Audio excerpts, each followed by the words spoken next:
English methodology for SGT micro teaching video 33. ఈ వీడియోతో దాదాపు 7 చాప్టర్స్ ఇంగ్లీష్ మెథడాలజీకి సంబంధించి ఎస్జిటికి సంబంధించి కంప్లీట్ కావడం జరుగుతుంది. రిమైనింగ్ 3 చాప్టర్స్ మాత్రమే ఉన్నవి. ఈ 3 చాప్టర్స్ కూడా యాజ్ ఎర్లీ యాజ్ పాసిబుల్గా కంప్లీట్ చేయడం జరుగుతుంది. తర్వాత మీకు ప్రతి చాప్టర్ నుండి కూడా ఆబ్జెక్టివ్ బిట్స్ని ఇంగ్లీష్ మెథడాలజీకి సంబంధించి ఆబ్జెక్టివ్ బిట్స్ని అందించడం జరుగుతుంది. మైక్రో టీచింగ్నే స్కేల్ డౌన్ టీచింగ్ అని కూడా అంటారు. స్కేల్ డౌన్ వెర్షన్గా కూడా చెప్తారు. ఇది టీచర్ ట్రైనింగ్లో భాగంగా ఈ మైక్రో టీచింగ్ అనేది ఒక internship programme of a teacher. Trainee టీచర్స్కి ఈ మైక్రో టీచింగ్ అనేది వారి యొక్క ట్రైనింగ్లో భాగంగా ఈ మైక్రో టీచింగ్ అనేది ఇవ్వడం జరుగుతుంది. Simplify the complexities of regular టీచింగ్లో ఉండేటటువంటి డిఫికల్టీస్ లెవెల్స్ని తగ్గించడం కోసం ఇక్కడ మైక్రో టీచింగ్లో నేర్పించడం జరుగుతుంది. Trainees teach their own classmates.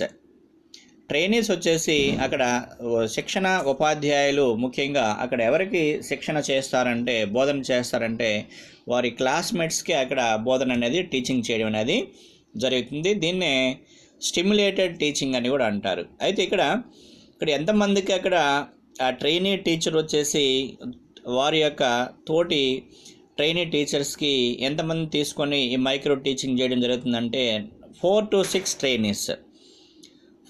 6 ట్రైనర్స్ని అక్కడ క్లాస్ రూమ్లో కూర్చోబెట్టి ఆ ట్రైనీ టీచరే వాళ్ళకి బోధన అనేది చేయడం అనేది జరుగుతుంది.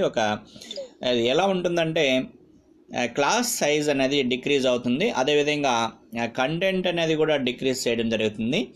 అంటే టోటల్ లెసన్ని కాకుండా ఒక చిన్న కాన్సెప్ట్ని తీసుకొని అక్కడ బోధించడం అనేది జరుగుతుంది. టీచింగ్ టైం అనేది కూడా రెడ్యూస్ చేయబడుతుంది.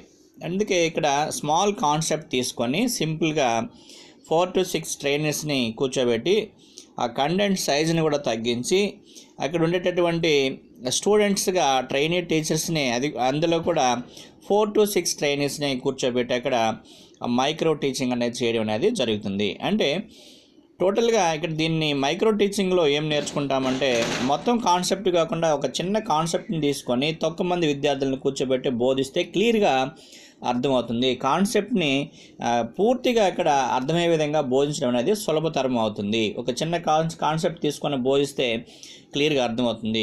అదే మొత్తం కాన్సెప్ట్ తీసుకొని బోధించడం వల్ల అక్కడ కన్ఫ్యూజన్ కావడం, మొత్తాన్ని గుర్తించుకోవడం కష్టం అవ్వడం, క్లియర్గా బోధించలేకపోవడం. అదే ఒక చిన్న కాన్సెప్ట్ని తీసుకొని ఎక్కువ డెప్త్గా టీచ్ చేయవచ్చు అనేది మైక్రో టీచింగ్ ద్వారా మనకి అర్థమవుతుంది. టీచింగ్ టైం అనేది ఎంత అంటే 30 minutes లోపల తీసుకున్న కాన్సెప్ట్ని కంప్లీట్ చేయాల్సి ఉంటుంది. Lesson prepared trainee with the help of A supervisor. అక్కడ ఉండేటటువంటి సూపర్వైజర్ యొక్క సహాయంతో ట్రైనీ టీచర్ వచ్చేసి ఆ లెసన్ అనేది ప్రిపేర్ చేసుకుంటాడు. At the end of the lesson recorded tape అక్కడ దాని మొత్తాన్ని కూడా రికార్డ్ చేయడం జరుగుతుంది. తర్వాత observation from the supervisor trainee restructure is lessons. అంటే అక్కడ జరిగినటువంటి మొత్తాన్ని రికార్డ్ చేసి మరలా దాన్ని వినడం ద్వారా అక్కడ ఉండేటటువంటి డిఫెక్ట్స్ మొత్తాన్ని ట్రైనీ టీచర్ దాన్ని అబ్జర్వ్ చేసుకుని తనలో ఉండే డిఫెక్ట్స్ని మళ్ళీ రీస్ట్రక్చర్ చేసుకోవడానికి యూజ్ అవుతుంది. అంటే ట్రైనీ టీచర్ అక్కడ లెర్నింగ్ అనేది బాగా నేర్చుకోవడం, రీస్ట్రక్చర్ చేసుకోవడం, తనలో ఉండే డిఫెక్ట్ తెలుసుకోవడం అనేది జరుగుతుంది. ఈ teachers is lesson again to another group of the peers. మరలా అదే కాన్సెప్ట్ని మరొక గ్రూప్కి తీసుకొని వారికి కూడా మరలా బోధన చేయడం అనేది జరుగుతుంది. Trainees gets the adequate confidence. దీని ద్వారా ఏమవుతుందంటే ఉపాధ్యాయుడికి బోధనలో ఒక నమ్మకం అనేది, కాన్ఫిడెన్స్ అనేది పెరుగుతుంది. ఎందుకంటే తోటి ఉపాధ్యాయులకి అక్కడ బోధన చేయడం, చిన్న స్మాల్ కాన్సెప్ట్ తీసుకొని దాన్ని బోధించడం ద్వారా తనలో ఉండే డిఫెక్ట్స్ని సరిదిద్దుకునే అవకాశం అనేది ఉంటుంది. అక్కడ తను చేసినటువంటి బోధనలో ఎక్కడ డిఫెక్ట్స్ ఉన్నాయి, అక్కడ ఎలాంటి మిస్టేక్స్ ఉన్నాయి అనేది కూడా తెలుసుకోగలుగుతాడు. మళ్ళీ రీస్ట్రక్చర్ చేసుకునేటటువంటి అవకాశం ఉంటుంది. అంటే ట్రైనీ టీచర్స్ అక్కడ కూర్చొని ఉంటే వారికి బోధించడం వల్ల వారు అక్కడ ఉండేటువంటి డిఫెక్ట్స్ కానీ క్వశ్చనింగ్ చేసేటువంటి అవకాశం కూడా ఉంటుంది. కాబట్టి ట్రైనీ టీచర్స్కి బోధించడం ద్వారా తన యొక్క బోధనలో ఉండేటువంటి డిఫెక్ట్ తెలుసుకోవడమే కాకుండా కాన్ఫిడెన్స్ లెవెల్ కూడా తెలుస్తుంది. ఎంతవరకు బోధన చేస్తున్నాడు, ఎంతవరకు అర్థమవుతుంది, ఎంత చక్కగా బోధించగలిగాడు అనేది అక్కడ తెలుసుకోవడం అనేది జరుగుతుంది. మైక్రో టీచింగ్లో తెలుసుకోవడం అనేది జరుగుతుంది. అయితే హిస్టరీ ఆఫ్ మైక్రో టీచింగ్ అనేది ఏ సంవత్సరంలో ఇది ప్రవేశపెట్టారు అంటే 1963లో ప్రవేశపెట్టారు. The idea of micro teaching అనేది మొట్టమొదటిసారిగా ఇప్పుడు ఆరిజినేట్ అయిందండి. 1963లో ఆరిజినేట్ అయింది. అయితే ఇది మొట్టమొదటిసారిగా ఎవరు ప్రవేశపెట్టారంటే స్టాన్ఫోర్డ్ యూనివర్సిటీలో మొట్టమొదటిసారిగా ఇది ఎక్స్పెరిమెంటల్ రీసెర్చ్ ప్రాజెక్టులో భాగంగా దీన్ని మైక్రో టీచింగ్ అనే దాన్ని ప్రవేశపెట్టడం జరిగింది. అయితే ది ఫోర్డ్ ఫౌండేషన్ మరియు అలెన్ అనేటటువంటి వారు దీన్ని ప్రవేశపెట్టడం మైక్రో టీచింగ్ అనేది జరిగింది. ఇది ఒక టీచింగ్ టెక్నిక్ గెయినింగ్ ఇన్ యూఎస్ఏలో ఒక టెక్నిక్ గెయినింగ్గా దీంట్లో మైక్రో టీచింగ్ అనేది ప్రవేశపెట్టడం జరిగింది. తర్వాత దీన్ని యూఎస్ఏ ప్రవేశపెట్టిన తర్వాత అదర్ కంట్రీస్లో కూడా దీన్ని ఇంప్లిమెంట్ అనేది చేయడం అనేది జరిగింది.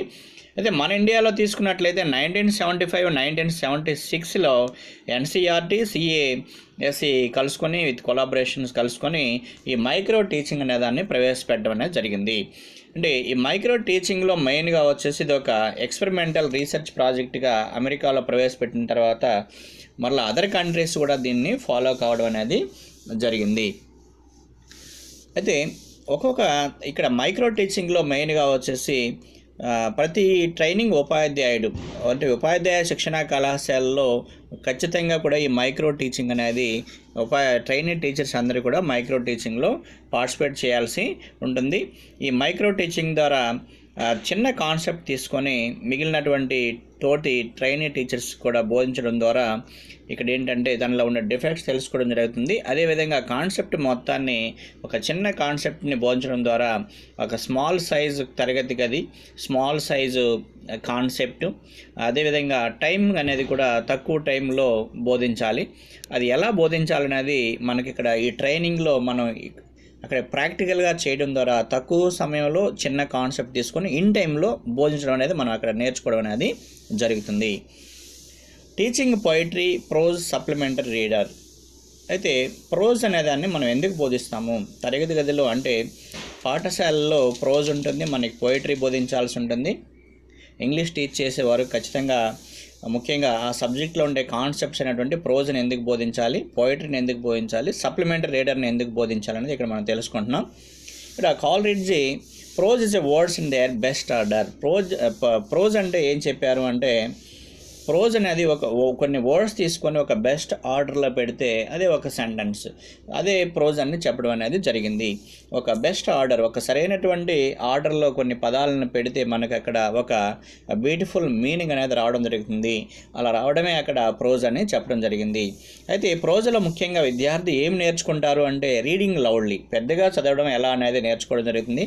కరెక్ట్ ప్రొనౌన్సియేషన్ అనేది కూడా తెలుస్తుంది. ఒక వర్డ్ తీసుకుంటే ఆ వర్డ్ని ఎలా పలకాలి, ఖచ్చితంగా ఎలా ప్రొనౌన్సియేషన్ చేయాలి, స్ట్రెస్ ఎక్కడ చేయాలి, ఇంటోనేషన్ ఎక్కడ చేయాలి అనేది విద్యార్థికి ప్రోజ్ ద్వారా మనం బోధించాల్సి ఉంటుంది. తరగతి గదిలో ఒక ప్రోజ్ని బోధించినప్పుడు మన విద్యార్థుల చేత మెయిన్గా చదివించడము, మనం చదివినప్పుడు విద్యార్థి అక్కడ ఆ టోన్ అనేది ఎక్కడ రైజ్ కావాలి, ఎక్కడ ఫాల్ కావాలి అనేది ఇంటోనేషన్లో విద్యార్థి ఫాలింగ్, రైజింగ్ టోన్ అనేది కూడా తెలుసుకోవడం జరుగుతుంది. అదేవిధంగా స్ట్రెస్ అనేది ఎక్కడ స్ట్రెస్ చేయాలి, వర్డ్లో స్టార్టింగ్లో స్ట్రెస్ చేయాలని లేకుంటే మధ్యలోన చివరిలోన ఆ పదాన్ని పలికేటప్పుడు ఎక్కడ స్ట్రెస్ చేయాలనేది కూడా. అదేవిధంగా ప్రొనౌన్సియేషన్ అనేది ఒక సెంటెన్స్లో వచ్చినటువంటి వొకాబులరీ వర్డ్స్లో ఆ వర్డ్ని ఎలా పలకాలి, దాని ప్రొనౌన్సియేషన్ ఎలా అనేది కూడా విద్యార్థి ప్రోజ్ ద్వారా నేర్చుకోవడం అనేది జరుగుతుంది.